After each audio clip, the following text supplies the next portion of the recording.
Oke, baik, teman-teman semua. Minggu ini saya akan menyampaikan bahan kajian terakhir kita dalam mata kuliah AMDAL, yaitu tentang penyusunan dokumen RKL RPL. Penyusunan dokumen RKL RPL ini sudah dibuat pedoman penyusunannya pada lampiran 3 dari Peraturan Menteri Lingkungan Hidup Nomor 16 Tahun 2012, di mana untuk lampiran 1 dari peraturan tersebut kemarin adalah dokumen KA Andal, lampiran 2 adalah dokumen Andal, dan lampiran 3 ini sekarang ya, itu adalah pedoman untuk yang RKL RPL.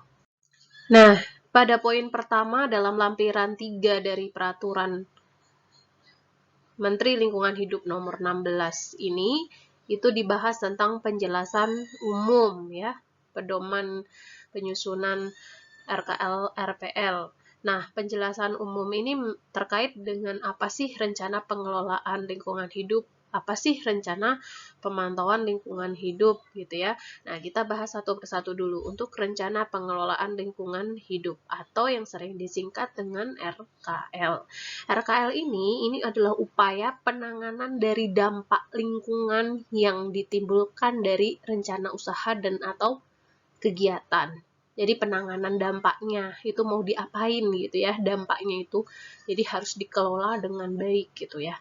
Dan rencana pengelolaan ini tergantung dari dampak yang dihasilkan nanti ya, penanganannya itu. Bisa jadi cukup dilakukan dengan menghindari gitu ya. Kalau tidak bisa menghindari, kita lakukan dengan mungkin meminimalisasi gitu ya. Nah, kalau terakhir nggak bisa diminimalisasi, kita lakukan mitigasi. Nah, sebenarnya prinsipnya sama seperti kita melakukan penanganan sampah gitu ya. Kita kan yang pertama adalah menghindari, terus mengurangi, terus memitigasi. Sama prinsipnya kita lakukan yang paling tidak membutuhkan uang yang banyak gitu ya. Tidak membutuhkan uang yang banyak ya dengan cara menghindari gitu. Kalau udah memitigasi ya kita pasti butuh uang yang banyak, karena mitigasi itu ibaratnya kita misalnya melakukan penanganan sampah dengan cara menggunakan suatu teknologi gitu kan. Kalau mengurangi atau kita menghindari itu kan enak, kita tidak mengeluarkan apa-apa. Kita cukup menanamkan dalam mindset kita harus menghindari adanya tumpukan sampah. Kita harus menghindari dampak ini terjadi gitu ya. Selanjutnya, untuk rencana pemantauan lingkungan hidup di dalam penjelasan umum dari Permen LH tersebut dijelaskan bahwa RPL ini adalah upaya pemantauan lingkungan hidup yang terkena dampak. Jadi dampak yang disebabkan dari aktivitas kegiatan itu kan nantinya akan memberikan efek pada komponen lingkungan di sekitar, sehingga komponen lingkungan di sekitar itu perlu kita lakukan pemantauan. Dan pemantauan ini nanti tergantung dari rencana pengelolaan yang kita lakukan.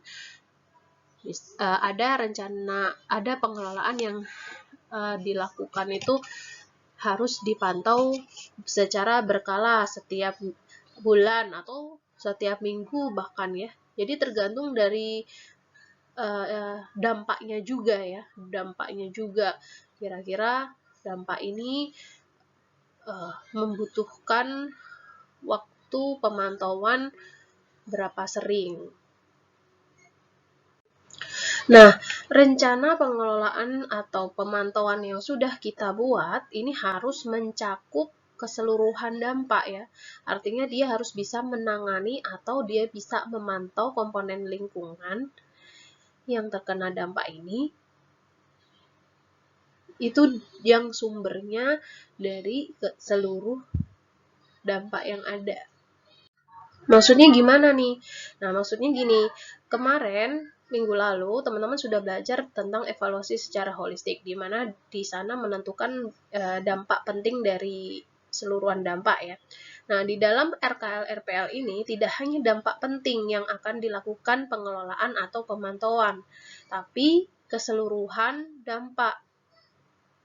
Meskipun dampak tersebut disimpulkan menjadi dampak tidak penting, tapi dampak tidak penting tersebut perlu dikelola, maka ya harus dikelola.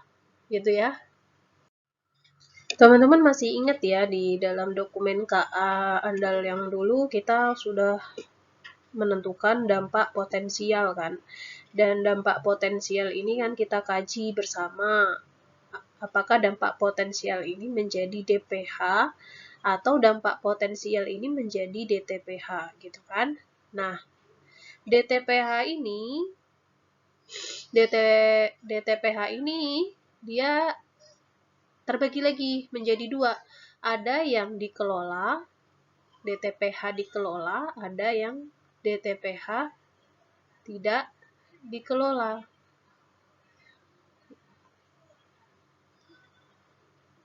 Dari hasil evaluasi holistik kemarin ya, di dalam evaluasi holistik itu kita mengevaluasi dampak secara keseluruhan kan. Dimana kita tahu, misalnya kita evaluasi menggunakan bagan alir. Di sini nama kegiatannya misalnya mobilisasi alat berat. Ya.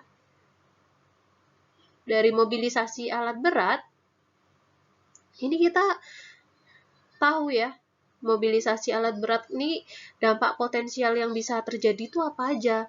Misalnya pencemaran kualitas udara, ya, dari aktivitas kendaraannya, terus kemudian peningkatan kebisingan, kemudian keresahan masyarakat, kemudian apalagi ya, macam-macam ya, yang contoh untuk kegiatan mobilisasi alat berat. Dan dari dampak itu, dampak potensial itu, tadi ya ada penurunan kualitas udara, terus ada peningkatan kebisingan, terus ada misalnya keresahan masyarakat gitu. Nah, dari dampak potensial ini kan kita lakukan evaluasi tuh, mana yang menjadi dampak primer, mana yang menjadi dampak sekunder. Misalnya kita menggunakan bagan alir kemarin ya. Berarti gini, dari mobilisasi ya, dari kegiatan ini kita bagi gitu. Bukan kita bagi ya, kita telaah bersama. Nah, ternyata PKU ini adalah dampak primer, dampak yang langsung terjadi saat itu gitu. Pencemaran kualitas udara dari pengoperasian alat berat itu kan langsung ya, langsung kelihatan ada asap kendaraannya, asap alat beratnya. Terus juga kebisingan, peningkatan kebisingan ini juga langsung nih, langsung terjadi saat itu gitu. Ini namanya dampak primer kan. Nah, kemudian dari dampak primer ini muncullah dampak baru gitu ya, yang diakibatkan dari kedua dampak ini, yaitu dampak dari timbulnya keresahan masyarakat ini. Inilah yang dinamakan dampak sekundernya. Gitu. Nah, dampak sekunder ini biasanya akan disimpulkan menjadi DTPH yang tidak dikelola. Kenapa dia menjadi DTPH yang tidak dikelola? Ini kan dampak turunan ya, dampak sekunder itu dampak turunan dari ini dan ini. Artinya, jika kita melakukan pengelolaan pada dampak primernya, maka dampak sekunder ini tidak akan terjadi. Logikanya seperti itu. Nah, maka dari itu, dalam RKL-RPL ini yang perlu dikelola dan dipantau itu cukup pada yang disimpulkan menjadi DPH dan yang disimpulkan menjadi DTPH dikelola. Saya ulangi, kalau yang dikelola biasanya untuk dampak-dampak primer yang tidak disimpulkan menjadi DPH. Ya. Dampak primer kan ada yang udah disimpulkan menjadi DPH, tapi kan ada juga yang belum disimpulkan menjadi DPH alias DTPH dikelola gitu kan. Nah,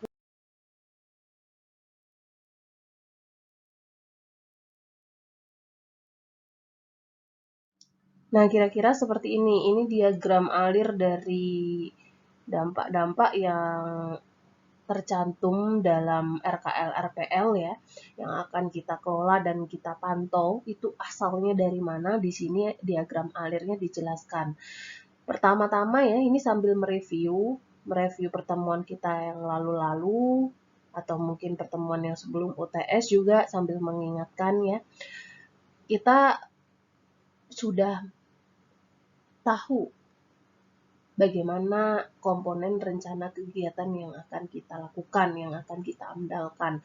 Kemudian kita juga udah tahu komponen lingkungan hidup atau rona lingkungan awal ya, mewakili itu ini. Terus kemudian kegiatan lain yang ada di sekitar.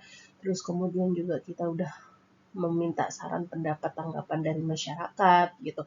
Dari keempat data ini kita bisa menyimpulkan ya, kira-kira dampak potensial apa aja yang akan terjadi gitu ya. Misalnya Rona gini, dari kegiatan ini kalau dari kegiatan jelas ya, dari kegiatan yang akan dilakukan itu jelas bisa diprediksi dampak yang akan terjadi gitu ya. Nah, kemudian kalau komponen lingkungan hidup, nah ini terkait dengan rona awal. Jadi ketika rona awalnya misalnya kegiatan kita ini berada di komponen lingkungan yang perairan, maka dampak-dampak yang terkait adalah dampak-dampak yang ada di dalam perairan tersebut. Misal penurunan kualitas air gitu ya, terus terganggunya biota perairan gitu kan. Nah, nanti komponen lingkungan itu kalau komponen lingkungan yang fisik kimia ya, yang di air itu misalnya. Nah, nanti kalau yang di udara misalnya beda lagi gitu dampaknya. Misal pencemaran kualitas udara, peningkatan kebisingan dan lain-lain. Terus kemudian nih kegiatan lain di sekitar, misal ada kegiatan lain di sekitar itu grup kita mau mendirikan mall, mall itu di tepi jalan, jalannya sudah macet ya, jalanannya ini sudah macet karena sudah banyak mall juga di sebelah-sebelahnya. Nah, maka jelas ini peningkatan bangkitan lalu lintas dampaknya ya. Dengan kita membuat mall baru, maka ya yang terjadi bangkitan lalu lintasnya semakin bertambah gitu ya. Jadi dari keempat data ini kita bisa prediksi dampak potensial. Kemudian dampak potensial ini kita evaluasi, kita simpulkan di sini apakah dia menjadi DPH ataukah dia menjadi DTPH. Nah, nanti yang DPH ini akan dilakukan perakiraan dampak penting. Di dalam perakiraan dampak penting ini sudah masuk di dalam dokumen andal. Kalau sebelumnya dokumen KA, di sini dokumen andal ya, perakiraan dampak penting. Nah, di dalam perakiraan dampak penting ini kita mendapatkan kesimpulan gitu ya, mendapatkan kesimpulan mana yang dampak penting, mana yang dampak tidak penting juga. Jadi yang di sini kan DPH ini masih hipotetik, masih hipotesa gitu kan, masih hipotesa, sehingga di sini benar-benar digodok dicari tahu apakah dia benar-benar penting ataukah hanya hipotesa belaka, hanya dugaan belaka gitu.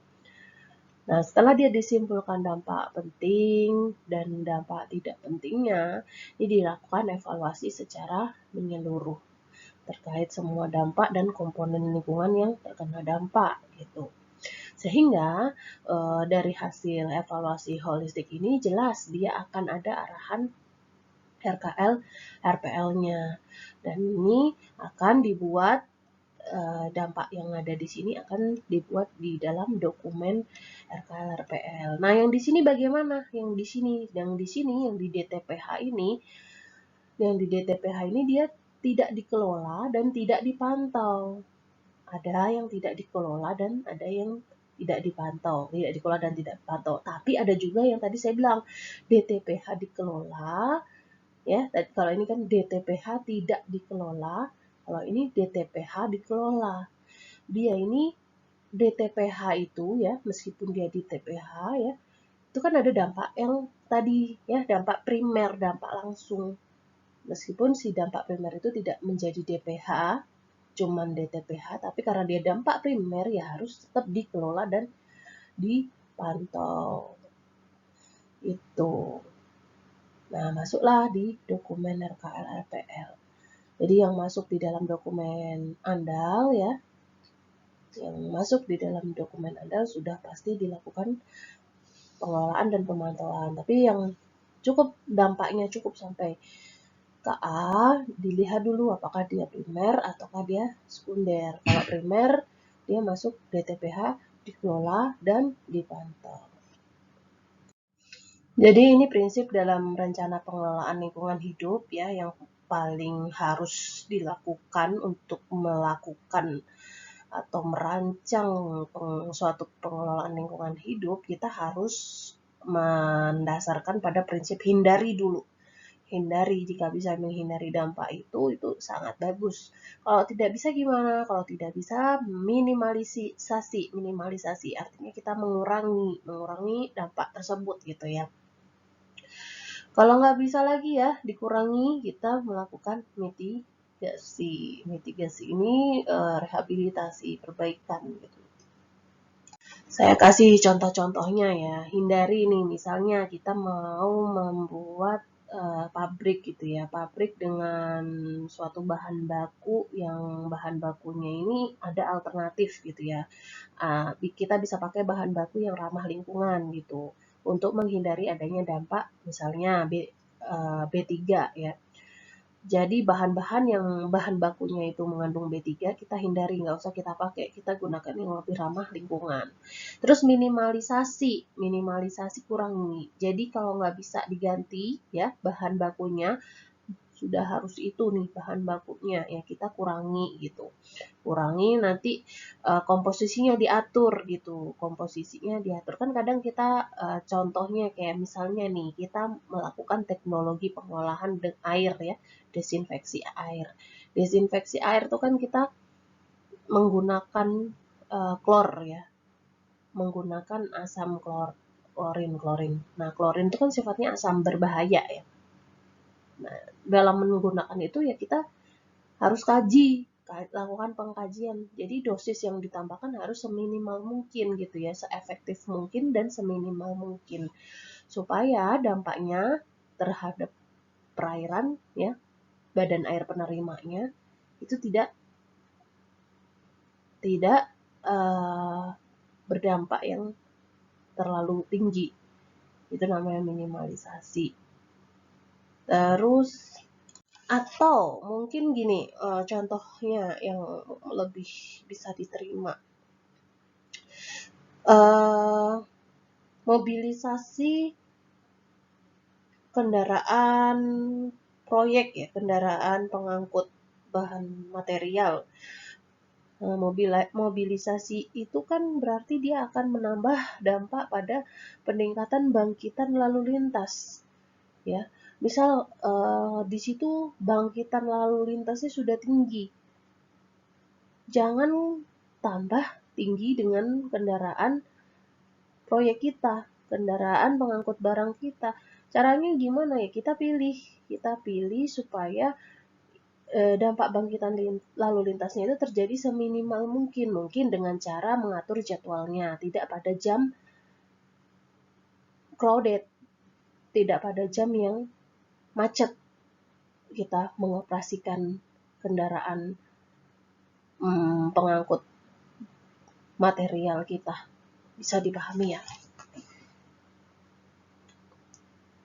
Jadi meminimalisasi. Terus memitigasi atau rehabilitasi. Artinya ketika sudah tidak bisa diminimalkan, tidak bisa dihindari, ya kita lakukan perbaikan.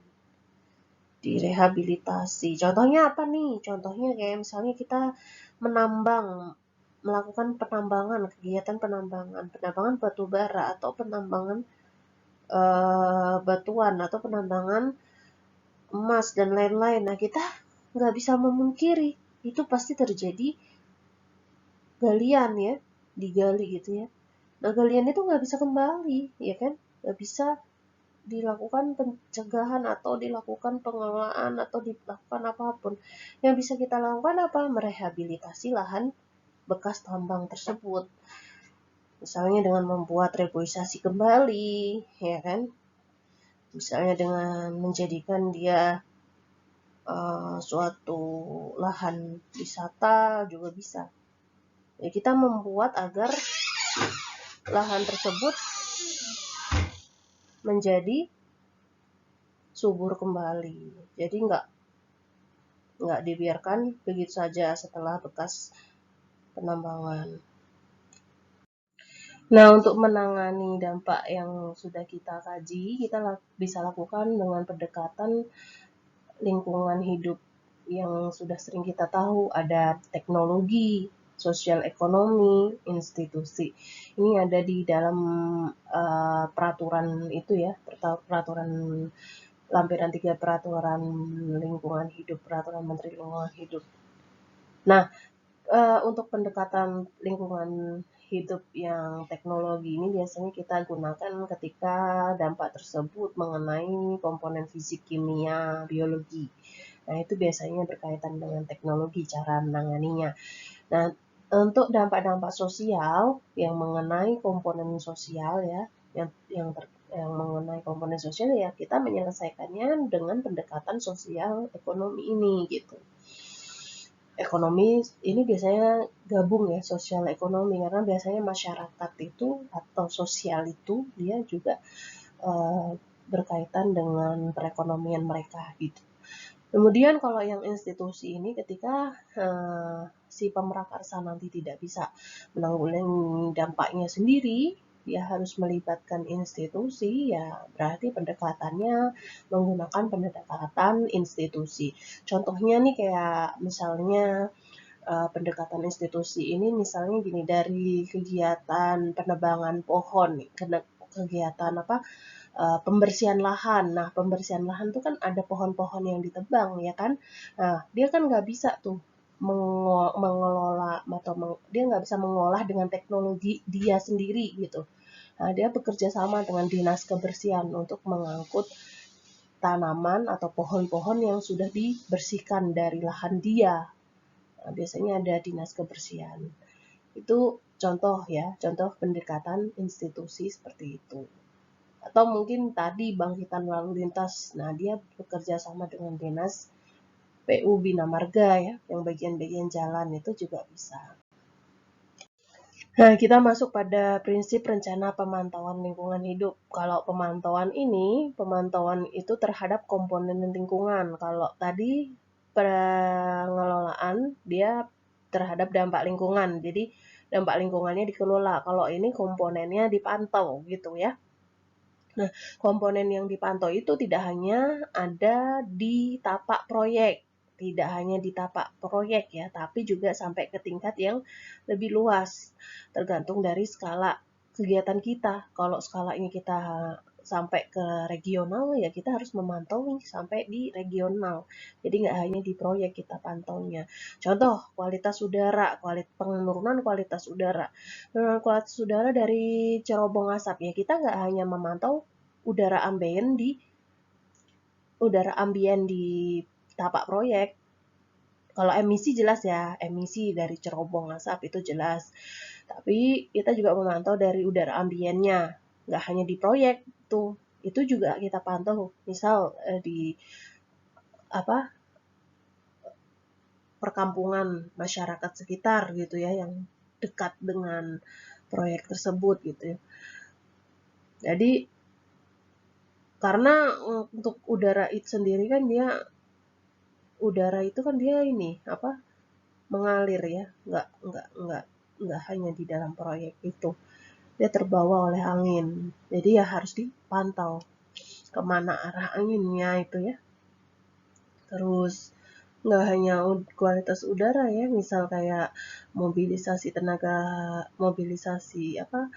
alat dan bahan material itu juga sama. Itu kan dia melalui jalan-jalan ya, melalui jalan-jalan yang sebagai jalan akses dia misal kita mendatangkan bahan material dari lokasi kota A gitu, nah berarti kan skalanya udah beda kota gitu. Nah, pemantauan ini kegiatannya nggak hanya dilakukan sekali dua kali atau dilakukan hanya pas kegiatan itu terjadi ya, tidak. Tapi pemantauan ini dilakukan secara terus-menerus meskipun dia sudah tidak beroperasi, contoh kayak pengoperasian TPA.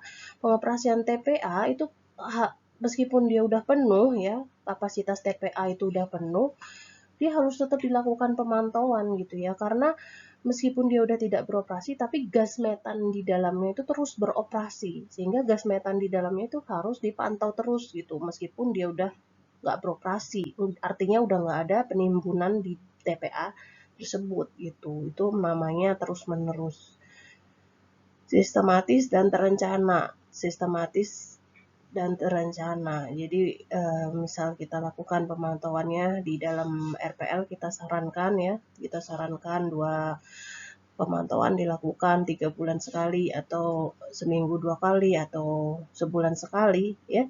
Itu melihat kondisi juga dari pemrakarsa, kemampuan pemrakarsa ya. Nah, itu yang namanya sistematis dan terencana. Nah, kemudian pemantauan ini dilakukan terhadap komponen lingkungan yang relevan untuk digunakan sebagai indikator untuk mengevaluasi penataan, kecenderungan, dan tingkat kritis dari suatu pengelolaan lingkungan hidup.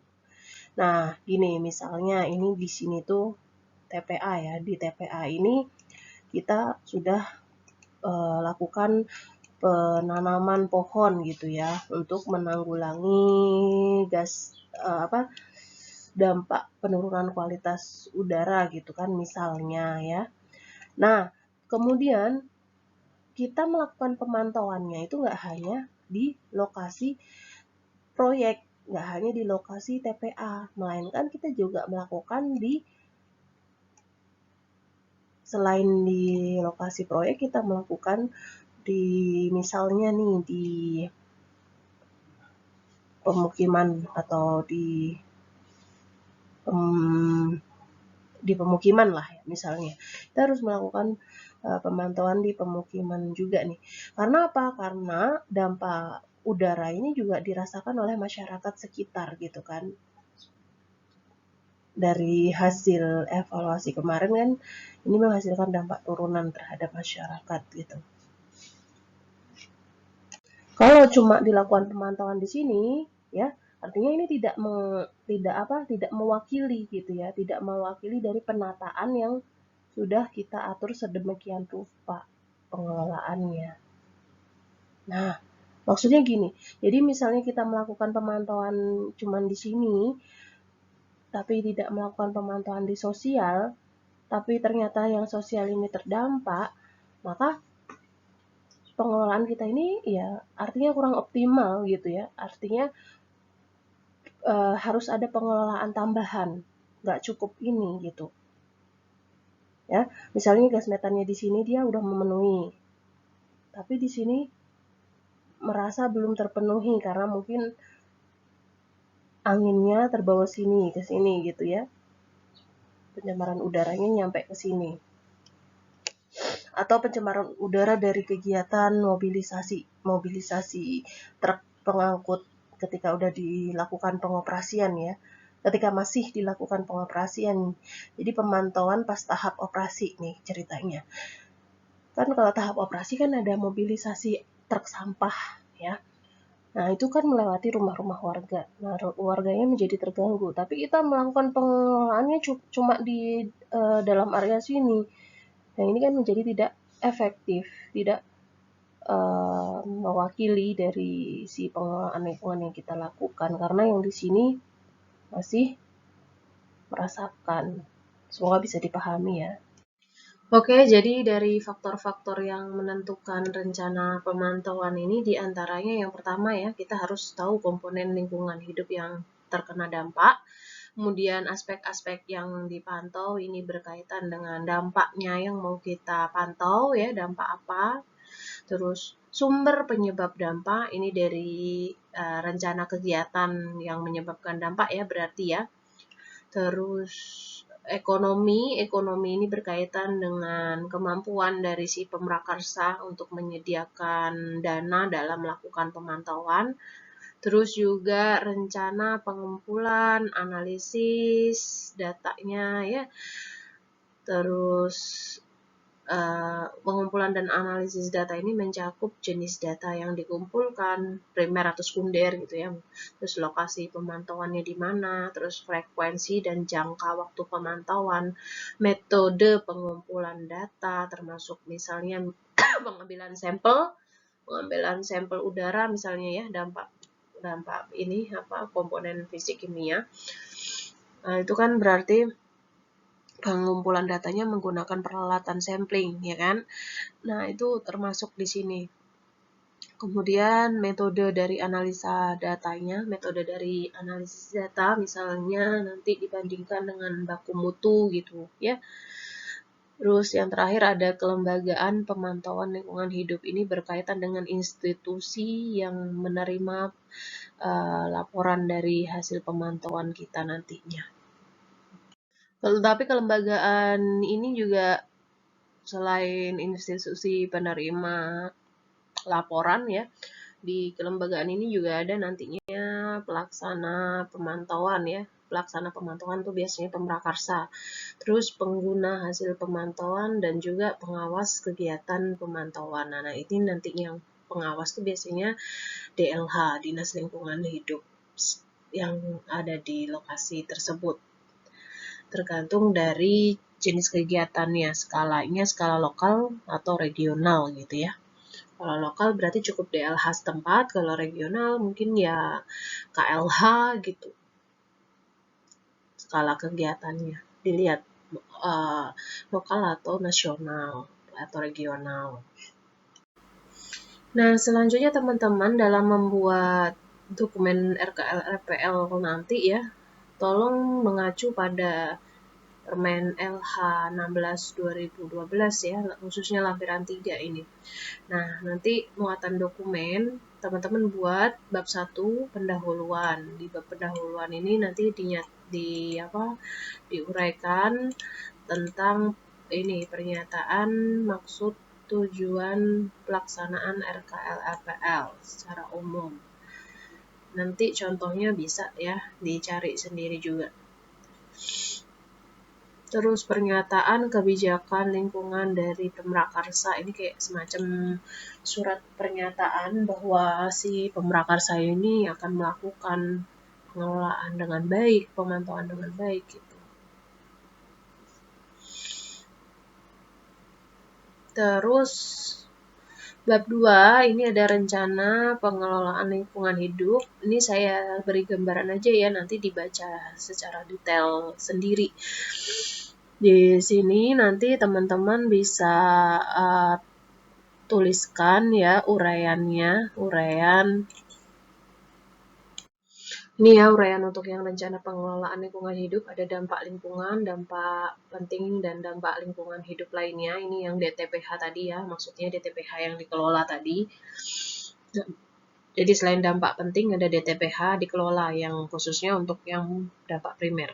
Terus sumber dampak ini juga sama dari DTPH dan juga dari dampak penting dan juga dari dampak yang tidak penting. Terus dampak tidak penting yang dikelola ya. Terus indikator keberhasilan. Jadi kita dalam melakukan pengelolaan ini nanti apa yang menjadikan tanda ya. Indikator ini tanda bahwa keberhasilan pengelolaan ini berhasil gitu, berhasil atau tidak. Misalnya nih dampak penurunan kualitas udara ini dikatakan berhasil ketika dia berada di bawah baku mutu gitu ya. Jadi indikatornya adalah baku mutu peraturan terkait. Kalau udara ya berarti baku mutu kualitas udara, kalau ambien ya ambien, kalau emisi ya emisi. Kalau penurunan kualitas air berarti baku mutu PP misalnya ya, PP baku mutu pada PP 82 2001 ya, ada baku mutu kelas berapa, tergantung badan air penerimanya. Kalau kualitas air kan berarti tergantung dari badan air penerima. Ini kelas berapa? Yang jelas kelas 1, 2, 3, 4 itu ada di dalam PP 82 2001. Terus bentuk pengelolaan lingkungan hidup. Bentuk pengelolaan lingkungan hidup ini terkait dengan yaitu pengelolaan yang kita sarankan nanti ya, kayak apa aja. Bisa pakai pendekatan tadi ya, teknologi, sosial ekonomi, atau institusi, tergantung dari jenis dampaknya juga gitu. Kemudian ada lokasi pengelolaan lingkungan hidup, kemudian ada periode pengelolaan lingkungan hidup, kemudian ada institusi pengelolaan lingkungan hidup. Nah, nanti uraian ini tadi ya, uraian yang saya jelaskan barusan tadi, itu disajikan dalam bentuk matriks. Matriksnya seperti ini, contoh matriks pengelolaan lingkungan hidup. Ini ada di permen LH tadi ya. Nah, jadi dibuat seperti ini. Tadi kan dampak lingkungan ya. Dampak lingkungan berarti tabel kolom pertama. Kolom awalnya diisi dengan dampak lingkungan yang dikelola. Kemudian sumber dampak jadi kolom selanjutnya. Terus indikator keberhasilan ya. Terus bentuk pengelolaan, terus lokasi pengelolaan, terus periode pengelolaan, dan juga institusi pengelolaan di sini. Nah, kita kasih contoh satu ya, misalnya penurunan kualitas udara ambien, parameter debu, sumber dampaknya kegiatan mobilisasi alat dan bahan pada tahap konstruksi. Jadi ini dibuat nanti ya, prakonstruksi, konstruksi, terus operasi, itu ada sendiri-sendiri. Terus indikatornya apa kalau penurunan kualitas udara? Nah, ini konsentrasi debu yang timbul tidak melebihi baku mutu udara ambien untuk parameter debu, misalnya seperti itu. Terus bentuk pengelolaannya apa? Misalnya melakukan penyiraman jalan secara berkala ya. Debu itu kan kalau misalnya dia disiram jalannya dulu, itu kan namanya mencegah ya. Mencegah. Jadi sebelum ada mobilisasi ini kita lakukan penyiraman dulu sehingga pas mobilnya lewat udara debunya ini tidak bertebangan. Terus memasang alat penghalang atau plat penghalang pada ban. Jadi ban kendaraannya ini yang buat mobilisasi dilengkapi dengan plat penghalang pada ban. Jadi nggak membuat debunya itu berterbangan, melainkan dia menjadi terhalang pada plat itu dan jatuh ke bawah gitu ya.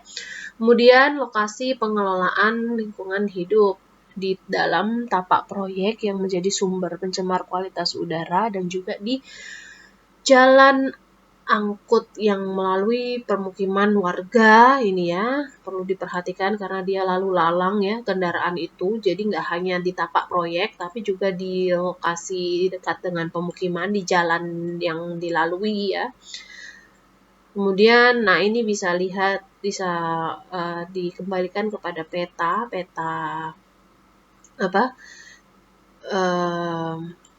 bisa disajikan dalam bentuk peta gitu ya untuk penanggulangan atau ya untuk pengelolaan lingkungan hidup yang dari kegiatan mobilisasi ini khususnya untuk kualitas udara. Kita buat petanya sendiri. Jadi kita bisa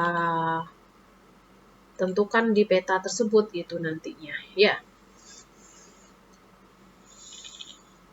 Itu kalau rajin, jadi tiap dampak dibuat peta gitu, tiap dampak dibuat peta.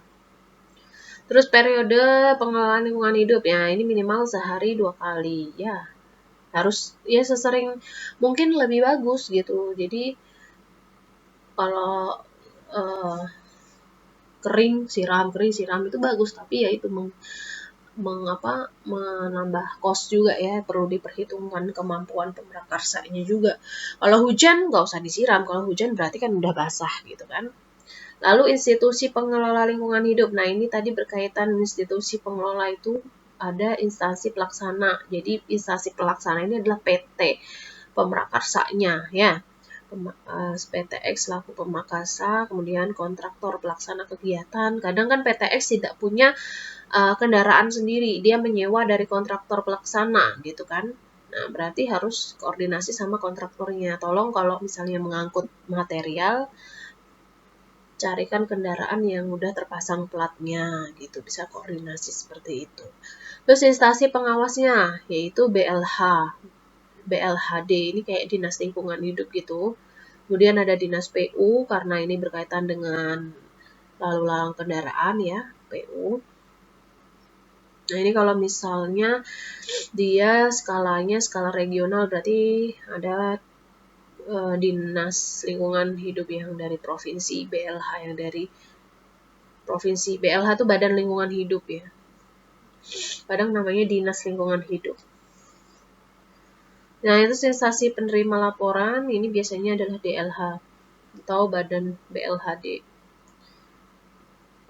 Tergantung juga nih skalanya.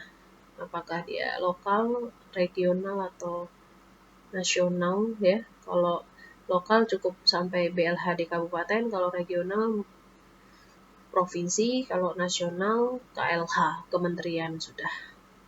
Gitu ya. Ini dibaca sendiri ya untuk pengelolaan lingkungan hidup. Nah, kita nanti ini ada keterangan-keterangannya nih.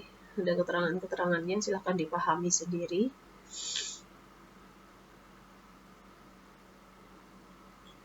Seharusnya kalau peraturan sudah cukup jelas ya pasti ya. Karena peraturan memang dibuat seperti itu. Seminimal mungkin kata-kata yang ambigu itu tidak ada. Atau minim lah. Nah, ini untuk rencana pemantauan lingkungan hidup. Rencana pemantauan lingkungan hidup ini meliputi apa aja? Nah, kira-kira ada ini ya, ada dampak yang dipantau, kemudian bentuk pemantauan, dan juga institusi pemantauan. Nah, ini untuk dampak yang dipantau, bentuk pemantauan, dan institusi pemantau. Di dampak yang dipantau, ini ada jenis dampak, terus indikator atau parameter, kemudian ada sumber dampak. Jenis dampak misalnya penurunan muka air tanah, indikatornya berarti kedalaman atau ketinggian muka air tanah gitu kan, diukur gitu. Memantau itu diukur berarti ketinggian air tanahnya. Terus sumber dampaknya itu dari kegiatan dewatering dari tahap operasional tambang. Jadi kalau operasional tambang itu kan kita mengambil airnya itu disedot ya, air tanahnya. Karena kan kita menggali tanah nih. Kalau nambang itu kan menggali tanah. Berarti airnya ini harus disedot, harus dihabisin supaya kita bisa menggali lebih dalam gitu kan. Nah, terus kemudian bentuk pemantauannya ini ada metode dan analisanya, metode pengumpulan dan analisa datanya. Ini pemantauan langsung pada sumber pantau dengan menggunakan piezometer. Piezometer ini tabung untuk mengukur ini ya, tinggi muka air. Menerapkan prinsip mekanika fluida sih, hidrostatis ya. Piezometer ini, tabung piezometer. Alatnya namanya ini untuk mengukur kedalaman air tanah. Terus lokasi pantaunya ini sumur pantau yang mana gitu yang mau diukur. Misal yang dia dalam tapak proyek gitu ya. Biasanya sih hulu dan hilir ya nanti menentukannya. Jadi kalau hulu supaya kita tahu daerah yang belum terkena proyek kita, kalau hilir berarti asumsinya yang sudah terkena oleh dampak kita gitu ya. Jadi ini misalnya kegiatan pengeborannya, ini daerah hulunya, ini daerah hilirnya. Jadi kita memantaunya itu di sini sama di sini sumurnya, nggak cuma di sini ya, di sini, di sini, di sini. Jadi kita bisa membandingkan gitu. Nggak mungkin dong kalau misalnya di sini itu ternyata air tanahnya ini nggak habis, tapi di sini habis kan nggak mungkin.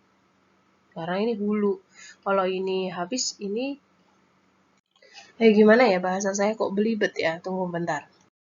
Jadi kalau air itu kan dia mengalir ya dari hulu ke hilir gitu ya, dimana misalnya lokasi proyek kita itu di sini. Kita di sini dilakukan dewatering gitu ya.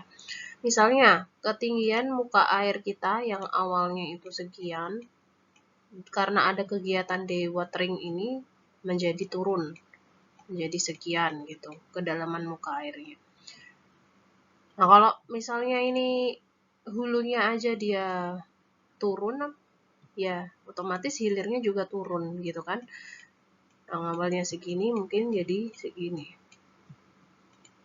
Kalau sini habis, ya sini juga habis. Karena ada kegiatan dewatering ini. Gitu ya. Jadi itulah mengapa perlu melakukan pemantauan tidak hanya pada lokasi proyek, melainkan dari lokasi luar proyek. Ini misalnya dari sumur-sumur warga gitu ya, untuk melakukan pemantauannya. Dicatat nanti koordinatnya, di titik berapa koordinatnya. Jadi pas mengambil atau memantau di sini, ya kita menggunakan GPS ya. Saat melakukan pemantauan harus bawa GPS, jadi tahu koordinatnya berapa. Terus waktu dan frekuensi, nah ini 1 bulan 2 kali gitu. Kita setting sesuai kebutuhan dari atau sesuai kemampuan dari pemrakarsa juga ya. Kemudian institusi pemantauan lingkungan hidup, pelaksananya jelas Pemrakarsa, pengawasnya BLH ya atau DLH ya. Terus penerima laporan juga sama DLH atau BLH. Oke, itu aja ya. Selebihnya teman-teman pelajari sendiri untuk penyusunan dokumen RKL ini. Nanti contohnya juga bisa dicari di internet banyak. Jangan lupa untuk progres dokumennya dari mulai yang andal sampai RKL minggu depan kita jadi minggu ini silakan dikerjakan dan minggu terakhir nanti di pertemuan ke-15 kita presentasikan ya hari Senin. Terima kasih semuanya, selamat malam dan selamat mengerjakan.